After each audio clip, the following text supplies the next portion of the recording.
We are so delighted to have Congressman Clyburn as our guest today.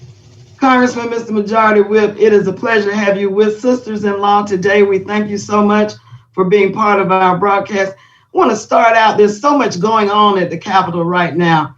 There's $3 trillion worth of aid for Americans.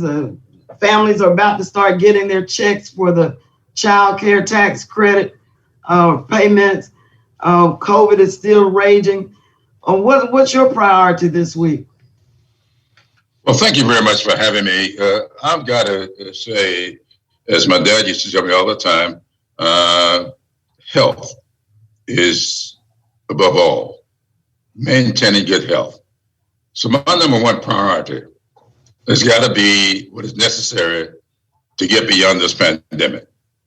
And I'm pretty disturbed that so much misinformation is being floated around.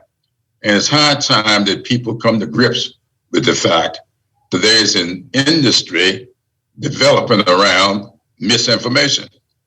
A lot of people are getting very wealthy spreading misinformation. And so we've got to do a better job of not just getting the message out, but getting the right messengers to get the message out. And so that's my number one priority. Now, once we get beyond that, then I'm all in on doing what is necessary to bring this economy back. And that's what the American Rescue Act is all about. I've been having town hall meetings in my district for the last 2 weeks. I'll have the last one of 6 tonight.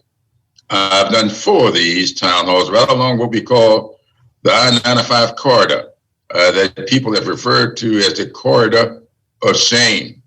I am doing what is necessary, I think, to get people informed about what the American Rescue Act is all about. Starting today, July 15th, checks are going to be landing in people's mailboxes and in their accounts. I think 82% of the people who will be getting the benefit of the child tax credit, $3,600 for every child under 6, $3,000 for every child over 6, but under 18. These contributions to making life better are going to lead to half of the children currently living in poverty to be drawn out of poverty. That's what the experts say. And I think that's very important.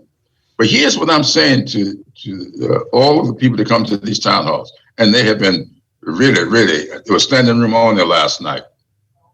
I'm saying to them, don't let anybody shame you into the notion that these are giveaways for you. This is a rescue plan.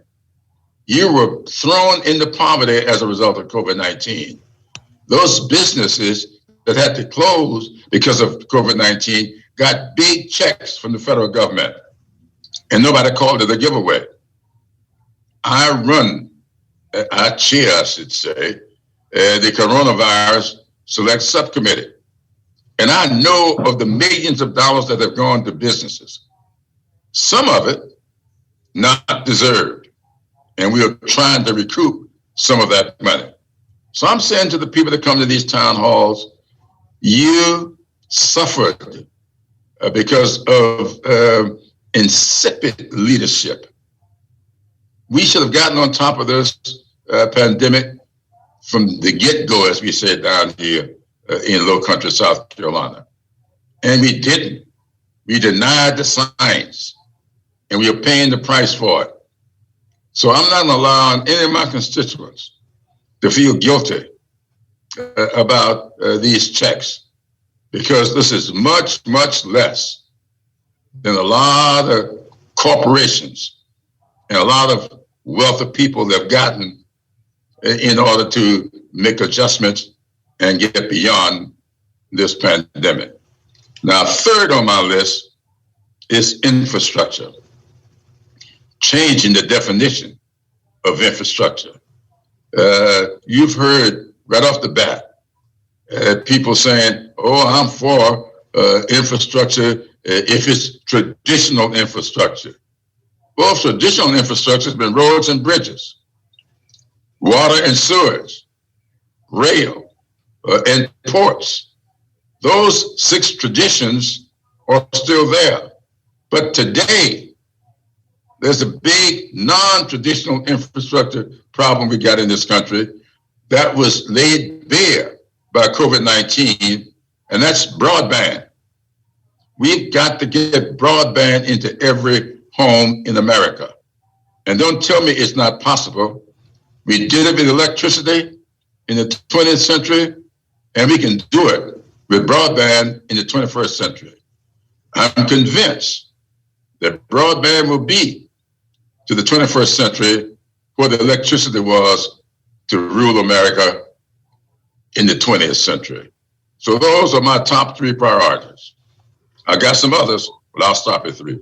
Well, I listened to you on the Sunday morning shows last week, and you did mention another one, which is protecting the vote and making sure that we're not subject to voter suppression. And you mentioned something about the filibuster. Have you and your friend at the White House had a conversation? You know, we wouldn't have him if you hadn't, you know, we count on you to keep him. Carolina, let's say it right. Helped him in South Carolina, but and across the country. I'm not going to put you on that spot, but talk to us about what the filibuster means and what we can do to kind of get past it. Well, you know, let me say 2 things about that. Number one, people ask me a lot, when have you last talked to the president? Do you talk to the president every day? No, I don't talk to the president every day. And I don't remember the last time I talked to the president. But I talk to him on an as needed basis. Sure. I've got his phone number, and he's got mine. He ain't gonna not call you back. That's what I know for sure. I'm sorry? He ain't gonna not call you back. That's what I know for sure. Well, but I do talk to his staff, you know, and I have to, you know, I said to a person the other night, I said, they told me they had a problem in my town hall meeting, told me what the problem was. And I says, good, where's Hillary? So that's Hillary. I want you to get with her and tell her what this problem is so we can get it fixed. He said, no, but I want to talk to you. I said, well, okay, she'll set up time for you to talk to me. But I'm going to have to get Hillary to solve your problem. So I know people want to talk to him. I don't waste the president's time. I talk to his staff. I talk to people in the cabinet to deal with the problems that we have. Now, when it comes to voting, I have made very clear that we have as Congress, I wasn't in the congressman that did it, but they made the decision not to allow the budget to be subjected to the filibuster. And that's why we have this process called reconciliation. If you can bring the issue and reconcile that issue with the budget, then it will be exempt from the filibuster. Reconciliation is a term much more aptly applied to the Constitution than to the budget. And voting rights for blacks in this country is a constitutional issue. The 15th Amendment. And let me say one other thing about the 15th Amendment. For all those people who say that it's much more effective when you have it bipartisan. The 15th Amendment was not bipartisan. The 15th Amendment is a very effective amendment. It gives blacks the right to vote, and it came into the Constitution by one-party vote. And I am sick and tired of people telling me that it's got to be bipartisan in order for it to be effective. That's absolutely not true. The history is very clear. Go back to civil rights, go back to voting rights. These things, by and large, came about because of single-party votes and the Affordable Care Act. How many Republicans voted for the Affordable Care Act? Now, today, after 3 United States Supreme Court decisions, going from 5 to 4 to 6 to 3, now 72 in favor of the Affordable Care Act, is a very effective law. And it came about because of one party vote. So this whole notion that you got to have the bipartisanship in order for the thing to work just ain't true. So when it comes to the filibuster, it should not apply to constitutional issues, just like it does not apply to budget issues. And so a lot of people have been called it a carve out. I don't call it that because it's not a carve out for the budget. It's reconciled to the budget. And so let's reconcile this to the Constitution and say that if you want to filibuster whether or not we build a wall, how high the wall ought to be, how wide it ought to be, that's a legislative issue that's got nothing to do with the Constitution. When we talk about voting rights in the 15th Amendment, equal protection of law in the 14th Amendment, whether or not I should be enslaved, which is the 13th Amendment. These are constitutional issues that ought not be subjected to a filibuster, and it's high time for us to do that. Now, night before last, I got a text from the former United States Senator, the former Majority Leader, Reid, out there in Nevada. And he said to me, great work, keep up the effort. It's not a question of if, but when, because the filibuster will be abolished. If it doesn't get abolished now with Schumer, as soon as McConnell gets a chance, he will abolish it. Well, Congressman, let's break it down for our audience. What you have proposed, which is ingenious, is that the filibuster would not be used when you're talking about constitutional rights like voting. Yes. And therefore, you will not need 60 votes in the Senate to pass a bill regarding voting. You will only need 50 plus 1. Yes. It makes a big difference. And absolutely. I've read a lot about it, but I want to hear from you. I've read that it's historic that a leader in the House would request such a thing from the Senate. But obviously, this is very important. Explain why it's important. It's important because these rules on the filibuster have changed over time. Now, when the filibuster was employed, and it was not employed for about 87 years, it's only been employed with few exceptions. I believe when John C. Calhoun used to filibuster back in, I believe it was 1841.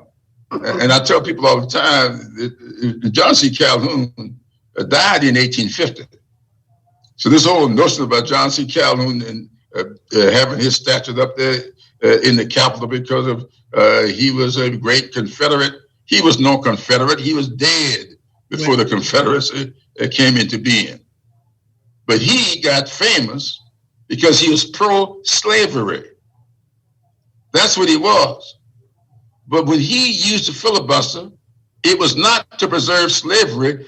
He used the filibuster against a national bank.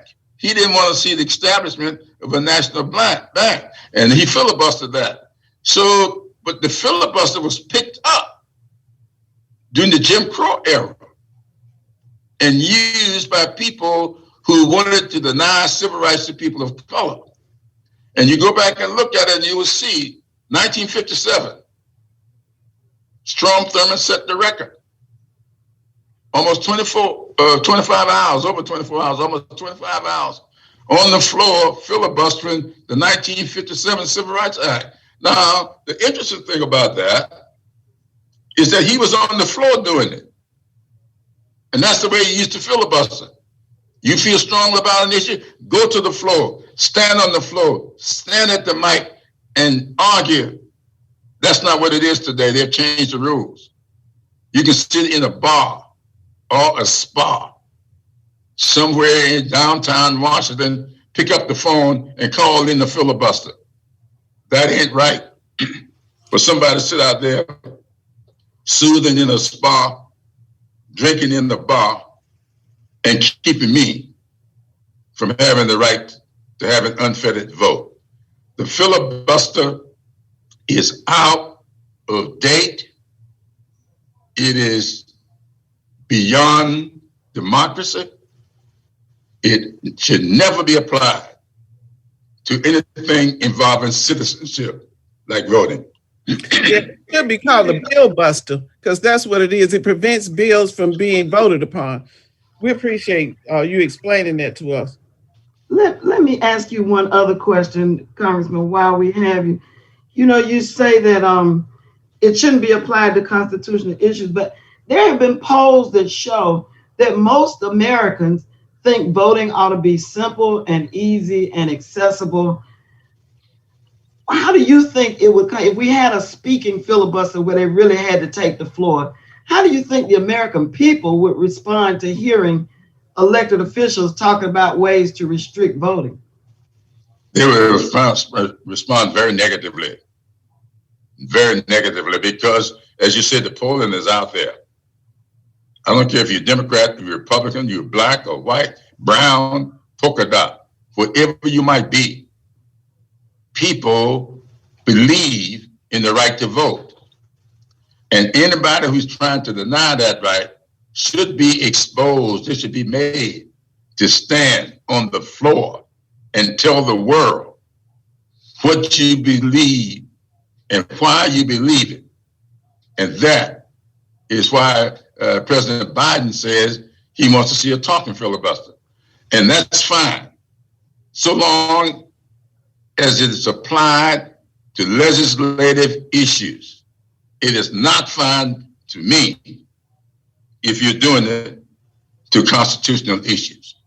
So I think we ought to treat the filibuster the same way we treat the budget considerations. Now, let me say one other thing about voting, because this is out here, and I saw the morning reports of the gentleman from Texas who was on Fox News yesterday getting beaten up about voter ID.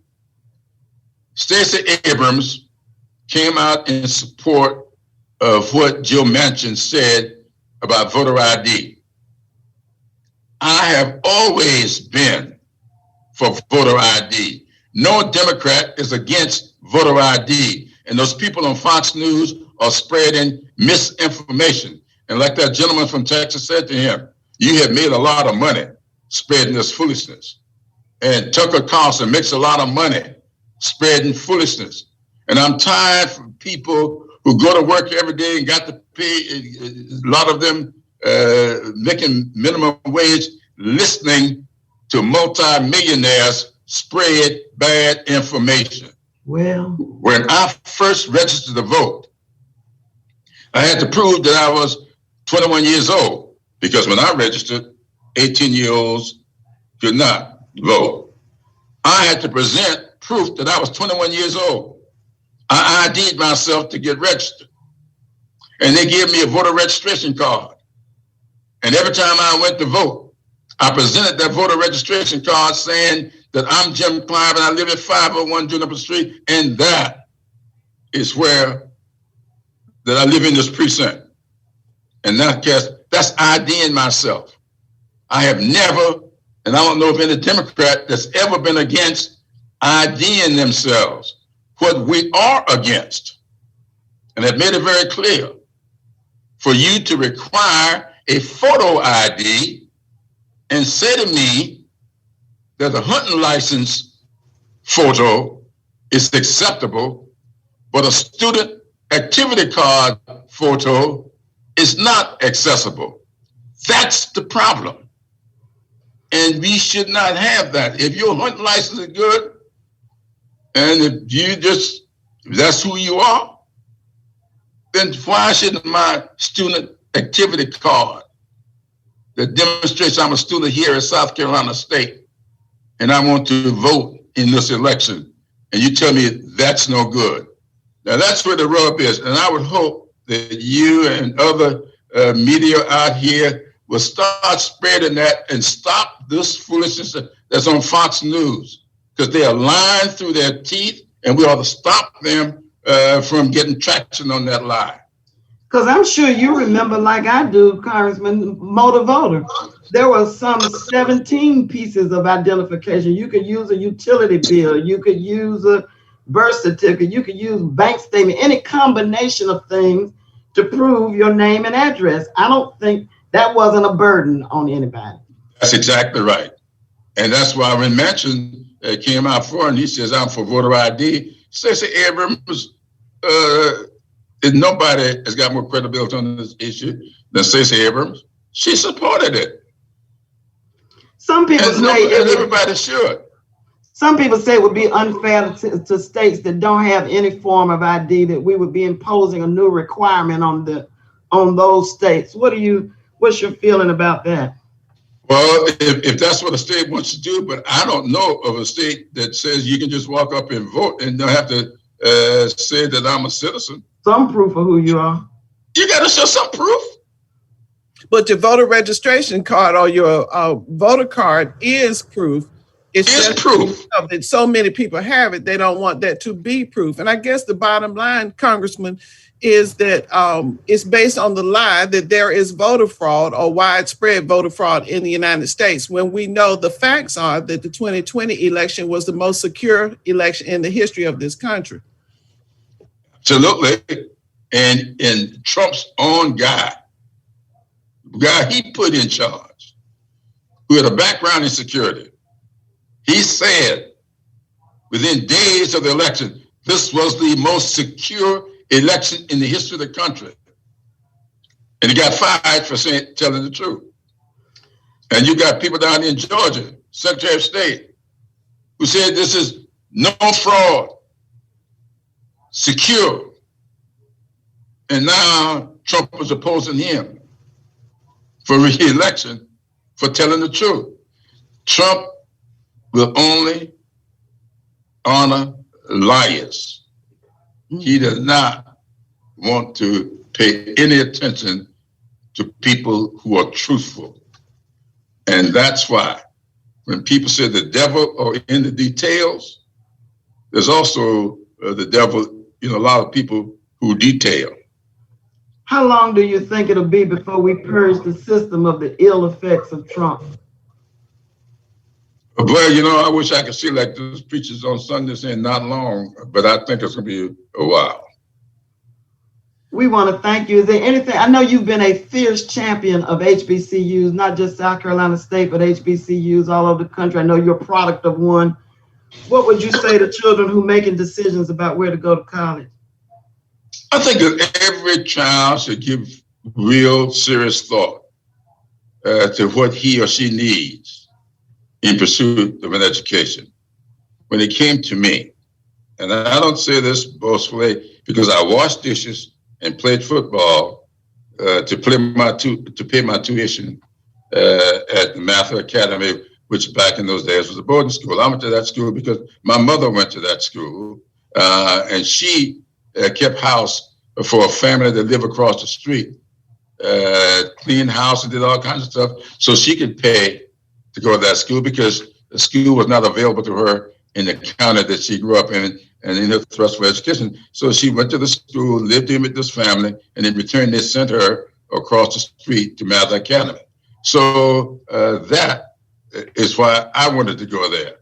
And so when it came time to go to college, my mother said to me and said, look, I want you to go north to school. I said, no, ma'am. I'm going to South Carolina State. And because I had in my head since I was 8 years old that I wanted to lay a foundation, get an education, lay a foundation to do exactly what I'm doing now. And I wanted to do it in South Carolina. And so I went to South Carolina State because I thought that school was best for me. And it turned out that it was. It was on that campus that I met my wife, to whom I stayed married for 58 years before she lost her battle with diabetes. It was good for me. It was the best thing for me. if I had gone north to school, I don't know what would have happened to me. Well, we know that the student movement for justice wouldn't have been as well led because it was in South Carolina State that you started to lead student demonstrations and really becoming the person that you are today. And we're all so grateful. It did strike a personal note when you say you played football and washed dishes, because that's what Joe Mathis did in order to pay his way through Allen University. So that's a proven path to some kind of contribution. We Absolutely. Thank you so much. Thank you, Congressman. We appreciate you. We know that we are not in your district, but you certainly do represent us. And we thank you for all that you're doing, particularly for voting rights and for the American Rescue Act. Godspeed, Congressman Clyburn.